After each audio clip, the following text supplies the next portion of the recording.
Sejam bem-vindos ao último episódio do ano de 2025. E hoje a gente vai estar finalizando o nosso estudo em Tiago. Então, eu já quero convidar você a ficar aqui com a gente. Se você não me conhece, me chamo Aimee. Eu criei esse podcast para compartilhar as boas novas de Cristo, sobre a fé cristã da qual eu creio e vivo. E além disso, às vezes a gente conversa aqui nesse canal também sobre diálogos possíveis entre a fé cristã e a nossa sociedade, como que o cristianismo se relaciona com a nossa cultura, e também às vezes eu compartilho literaturas, né, um pouco dos livros que eu leio por aqui também. Então se você gosta desse tipo de conteúdo, já fica por aqui, se inscreve aqui embaixo para que você não perca os próximos vídeos no ano que vem. Inclusive, dando um pequeno spoiler, a gente tá com muita coisa legal vindo por aí, então se eu fosse você já se inscrevia para não perder os próximos vídeos. A gente vai iniciar então lendo o capítulo 5 de Tiago, vai ser uma leitura um pouco extensa, mas é isso, né? Estudo bíblico requer foco, requer disciplina. Inclusive, esse foi o tema do nosso primeiro episódio aqui esse ano. Então, vamos colocar isso em prática, lendo o capítulo 5. Ouçam agora, vocês ricos, chorem e lamentem-se por causa das desgraças que virão sobre vocês. A riqueza de vocês apodreceu e as traças corroeram as suas roupas. O ouro e a prata de vocês enferrujaram e a ferrugem deles testemunhará contra vocês, e como o fogo consumirá a sua carne. Vocês acumularam bens nestes últimos dias. Vejam o salário dos trabalhadores que ceifaram os seus campos, que vocês retiveram com fraude, está clamando contra vocês. O lamento dos ceifeiros chegou aos ouvidos do Senhor dos Exércitos. Vocês têm vivido luxuosamente na terra, têm se entregado aos prazeres e se fartado de comida em dia de abate. Vocês têm condenado e matado o justo sem que ele ofereça resistência. Portanto, irmãos, sejam pacientes até a vinda do Senhor. Vejam como o agricultor aguarda que a terra produza preciosa colheita e como espera com paciência até virem as chuvas do outono e da primavera. Sejam também pacientes e fortaleçam o coração de vocês, pois a vinda do Senhor está próxima. Irmãos, não se queixem uns dos outros para que não sejam julgados. O juiz já está às portas. Irmãos, tenham como exemplo de paciência no sofrimento os profetas que falaram em nome do Senhor. Saibam que consideramos felizes aqueles que perseveraram. Vocês ouviram falar sobre a perseverança de Jó e viram o fim que o Senhor lhe proporcionou, pois o Senhor é cheio de compaixão e de misericórdia. Sobretudo, meus irmãos, não jurem pelo céu, nem pela terra, nem por coisa alguma. Que o sim de vocês seja realmente sim, e o não seja não, para que não caiam em condenação. Há alguém sofrendo entre vocês, que ele ore. Há alguém que se sente feliz, que ele cante louvores. Há alguém doente entre vocês, que ele mande chamar os presbíteros da igreja, e que estes orem por ele, ungindo-o com óleo em nome do Senhor. A oração feita com fé curará o doente, e o Senhor o levantará.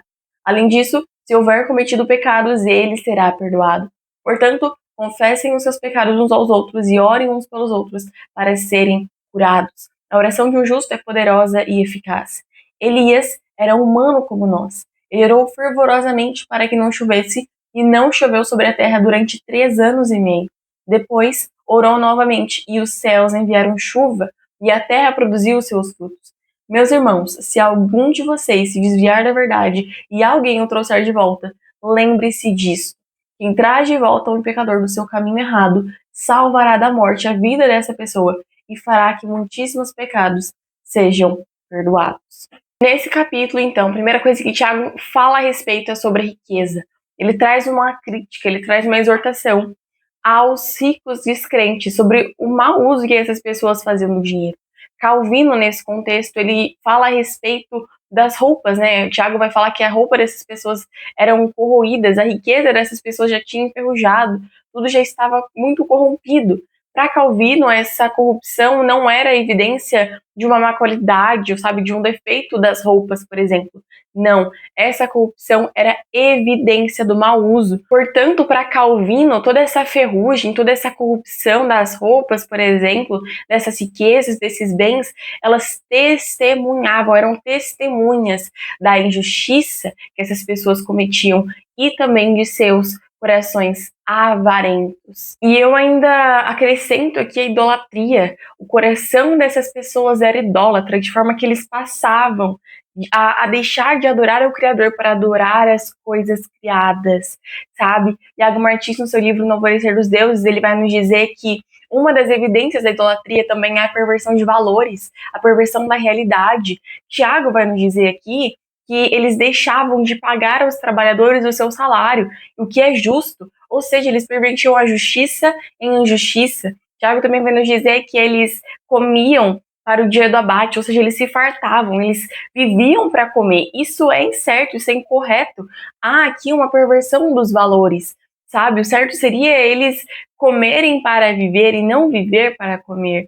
Então isso evidencia um coração que tem o seu alvo, que tem como foco principal o dinheiro, a avareza. E isso, portanto, é idolatria. É amar o dinheiro, amar outras coisas acima do Senhor, acima de Deus. Contudo, o autor dessa carta nos lembra que Deus vê o sofrimento do oprimido. Deus vê aqueles trabalhadores que não receberam o seu salário por parte dessas pessoas, sabe? Aqueles que estavam sendo oprimidos, que estavam sendo injustiçados. O Senhor olha para essas pessoas e não se esquece delas. Mas isso deve acender um alerta no nosso coração quanto à idolatria, quanto ao uso que nós temos feito do dinheiro, que nós possamos refletir se de fato a gente tem usado esse recurso que Deus nos deu, que de fato serve para nossa sobrevivência, serve para nossa vivência no mundo. Mas será que a gente tem usado isso da forma correta? Será que nós temos abençoado outras pessoas através disso tudo? Isso é algo que nós devemos refletir a respeito. Nos versículos seguintes, de 7 a 8, Tiago vai exortar agora os crentes, os irmãos, para que nós sejamos pacientes até a vinda do Senhor, né? Eu imagino até que Tiago usa isso como ele traz essas situações de injustiça, de opressão que aconteciam e até hoje acontece na nossa sociedade, como uma forma de dizer, de lembrar aos cristãos, de lembrar aqueles que são filhos de Deus. Nossa esperança não está aqui. Nossa esperança não está na nossa cultura, nossa esperança não está na nossa sociedade, não está em nenhuma política, não está em nenhuma economia. Nossa esperança maior está em Cristo e em sua vinda. Então, Tiago exorta esses irmãos, ele os encoraja a esperarem com confiança, a esperarem com paciência no Senhor. E em momentos de dificuldade, muitas vezes, nosso coração ele parece que ele olha mais para aquilo que está acontecendo de negativo do que para aquilo que a gente de fato crê, do que aquilo que é a nossa maior esperança. Mas que nesses momentos os nossos olhos estejam primeiramente fixados nas coisas que são eternas, nas coisas que pertencem à eternidade. Quando Cristo vier, ele colocará as coisas no lugar. Quando Cristo vier, ele julgará todas as coisas. E é nisso que está a nossa maior esperança. Nos versículos posteriores, no versículo 9, Tiago vai falar para os irmãos para que eles não se queixassem uns dos outros, né? Para que não sejamos julgados. E isso é muito perigoso. A gente já falou sobre isso em episódios anteriores. Mas tem interesse em ouvir mais, em saber mais sobre isso, sobre a maledicência, sobre o uso da língua, eu vou deixar aqui linkado também outros episódios, inclusive referentes a esse estudo de Tiago, em que a gente aprofunda esse tema. No versículo 12, Tiago vai nos dizer: não jurem pelo céu, nem pela terra, nem por coisa alguma. Que o sim de vocês seja realmente sim e o não seja não. E por que ele menciona isso, né? Que isso é muito interessante. Porque naquela cultura, especialmente na cultura judaica, era muito comum que as pessoas usassem juramentos. Juravam pelo céu, juravam por Deus, juravam por várias coisas. Isso era algo até cultural. Mas Tiago diz para eles que não deveria ser assim. Isso porque os juramentos não devem ser utilizados como algo corriqueiro, né? Em momentos ordinários. Isso, nesses momentos ordinários, durante o dia a dia, a nossa palavra, o nosso testemunho de integridade deve nos bastar. Isso também está muito relacionado com o que Jesus disse já no Sermão da Montanha sobre isso. E essas promessas, esses juramentos seriam mais úteis em momentos mais extraordinários, né? Até hoje a gente tem, por exemplo, no casamento, você faz um voto, você jura, você promete a outra pessoa estar ali constantemente até o final da vida. Né? Então, o problema é que o juramento naquele contexto era utilizado para demonstrar que uma pessoa estava falando a verdade, sendo que o que Tiago está dizendo isso não é necessário para vocês que são cristãos, porque a conduta de vocês já deve mostrar isso, já deve mostrar que vocês são íntegros naquilo que fazem. Nos versículos seguintes, Tiago vai exortar vai dizer acerca de como deveria ser a postura daquela pessoa que está em sofrimento, mas também daquela pessoa que está feliz. E o que a gente encontra aqui em comum é que eles devem buscar a Deus.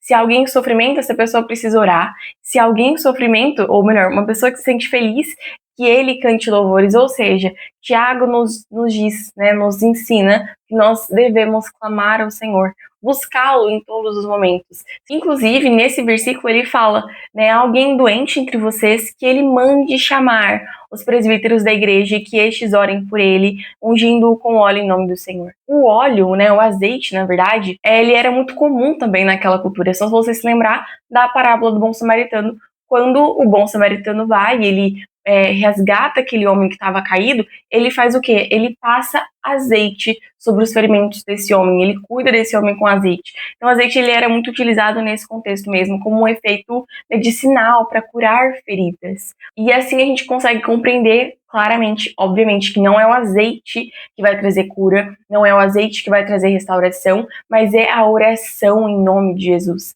sabe? É o relacionamento. Gosto muito do que o Jonas Madureira diz na exposição dele desse texto, vou deixar aqui embaixo também na descrição, e ele fala muito sobre isso, como que o relacionamento, como que a igreja é um lugar relacional, em que as pessoas se relacionam com outras, independentemente da sua condição, independentemente do seu poderio financeiro, sabe? O que nos une é Cristo.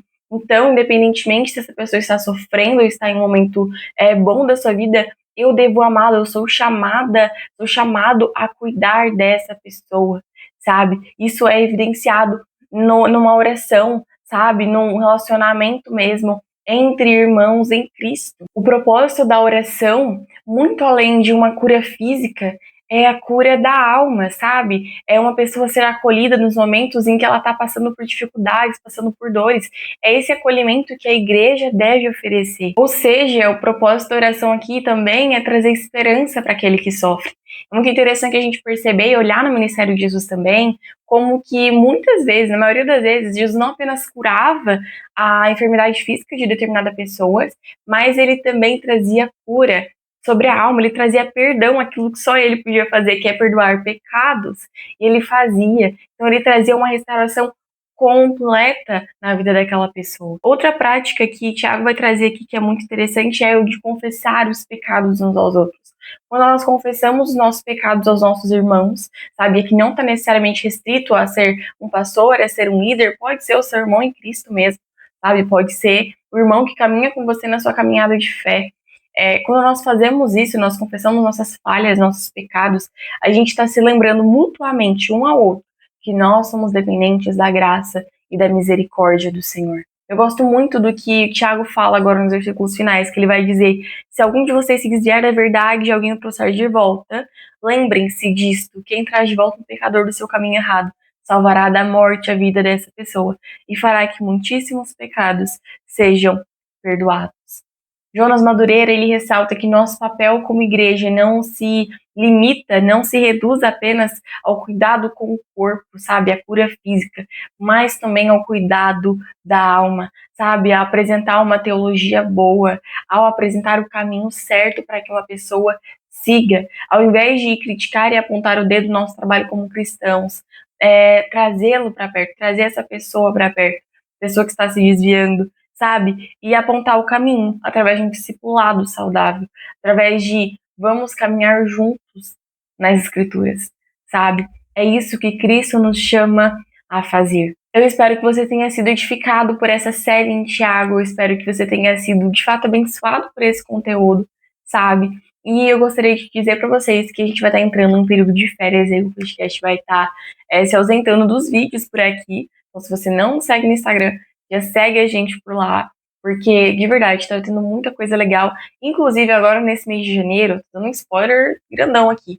Nós teremos um projeto que está muito relacionado a gerenciamento de metas e objetivos, sabe? Realmente um alinhamento para a gente conseguir caminhar com um propósito, intencionalidade no próximo ano. Então, se você quer fazer parte disso, é gratuito, tá? Não tem custo nenhum. Por favor, já segue a gente no Instagram para você não perder, porque eu vou passar todas as informações lá. Que Deus te guarde, que Deus te abençoe e eu encontro vocês no ano que vem, 2026. Até lá!